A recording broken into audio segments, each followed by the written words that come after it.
Hi guys, sorry to interrupt your video. Just a quick plea, subscribe to my channel please. If you haven't done it already, subscribe. Tell your friends, subscribe. Thanks. The clutch. Now, here's your three pedals, clutch on the left. And remember what I've said to you before already, is that the clutch pedal just operates the clutch. And here it is, it separates these two pieces.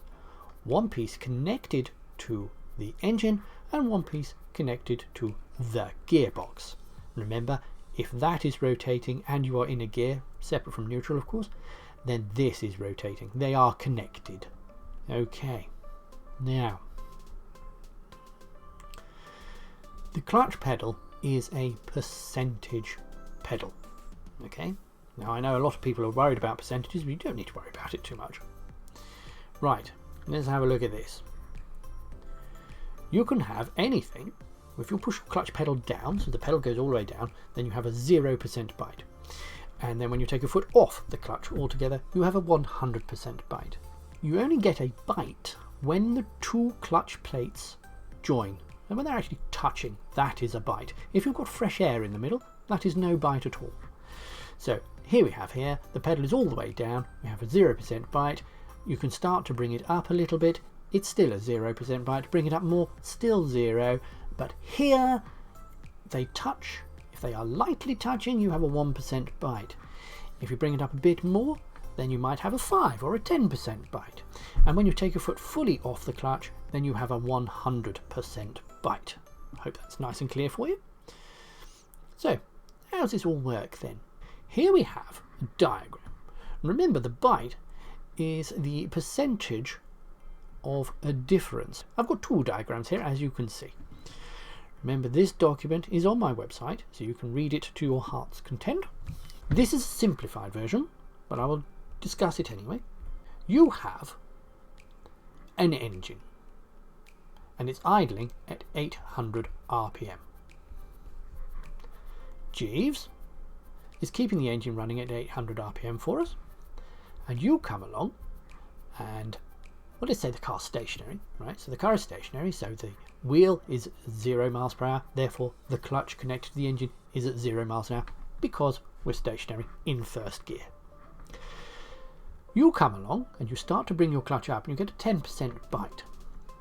What that does is it transfers 10% of the difference in speeds between the speed of the engine and the speed of the gearbox. And in this instance, the difference is 800, so then 10% of 800 is 80, and what happens is we transfer 80 across into the gearbox. Right. Now, just keep your foot still on the pedal at this point. Don't move it, just there, just hold it at 10%. This diagram that I'm showing you is a simplified version of what is actually happening, just for ease of mathematics. I'll come to the actual figures.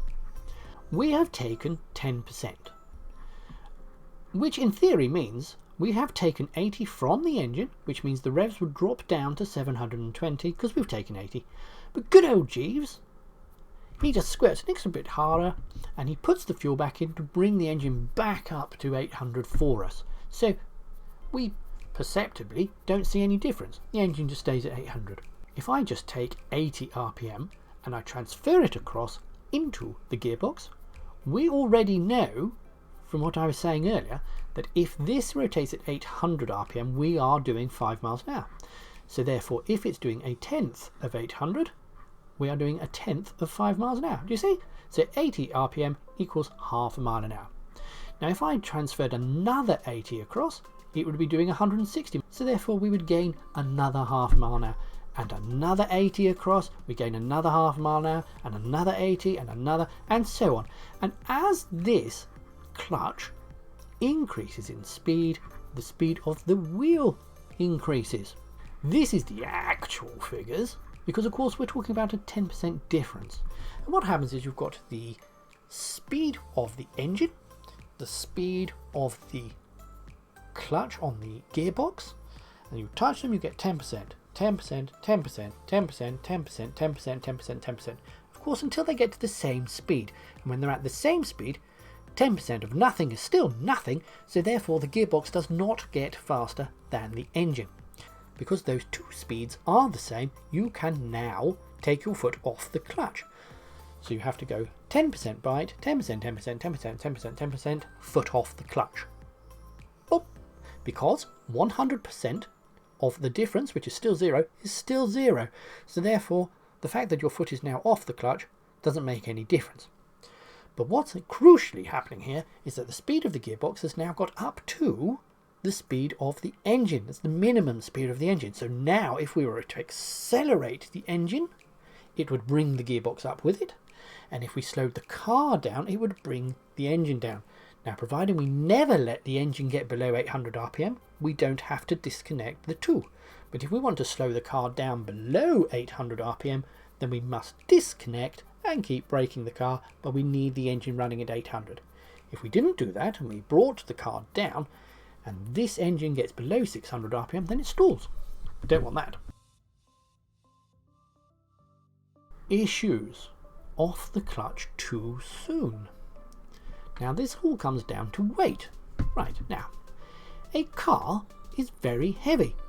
An engine, comparatively, is light. I mean, they're still jolly heavy things, but comparatively, they are lighter. Now, if you took your foot off the clutch too soon, by taking your foot off the clutch, you end up with a 100% bite, and you join the engine to the gearbox. That's the word. Well, if they are joined, they cannot be travelling at different speeds, and the heavy thing wins, doesn't it? So, for instance, if this lady here ran at that sumo wrestler, the sumo wrestler would win. Simple. So if you join something light to something heavy, the heavy thing wins. If we join that to that, this is what our options are. Car goes up to the engine speed. Well, you can't do that because the car's very heavy and physics says that the heavy thing wins. So engine speed goes down to the speed of the car. That's what would happen if you took your foot off the clutch. The problem now is that the speed is below 600 RPM, and if the engine gets below 600 RPM, it switches off. If the engine switches off, you now have basically turned the engine into an anchor, because you've just joined a massive stationary piece of metal, called the engine, to the car. So that would stop the car. The solution to this problem is you have to wait for the speed of the gearbox to get up to the speed of the engine, then you can take your foot off the clutch because they will lock together, and now if you pick up the speed of one, it will carry the other, and so on and so forth. But if you want to slow it down, you must disconnect the engine. What if I want to drive at less than 5 miles per hour? Good question. Right, now, remember that the speed of the car is actually to do with what gear you're in and the speed that the clutch is spinning or the gearbox is spinning. It's got nothing to do with the engine particularly, right? So if I wanted my engine running at 800 RPM and I just joined the gearbox to the engine, the gearbox would go up to that. And if I was in first gear, I would be doing 5 miles an hour. So I don't want to do that. What I want to do is connect. And I want to get the gearbox up to say 1 miles an hour, which is about here-ish. Now, if I can get the gearbox up to here, and I stay connected to the engine, it'll just keep going. So what I have to do is push the clutch down to separate the two. But then the car itself might start to slow down, which means I need to reconnect just to keep the speed, but then disconnect so I don't keep going faster. So your pedal goes up and down as required, and you just connect and disconnect from the engine to try and keep the gearbox at this speed. And that's how you drive very slowly, such as if you were moving up to a junction, for instance.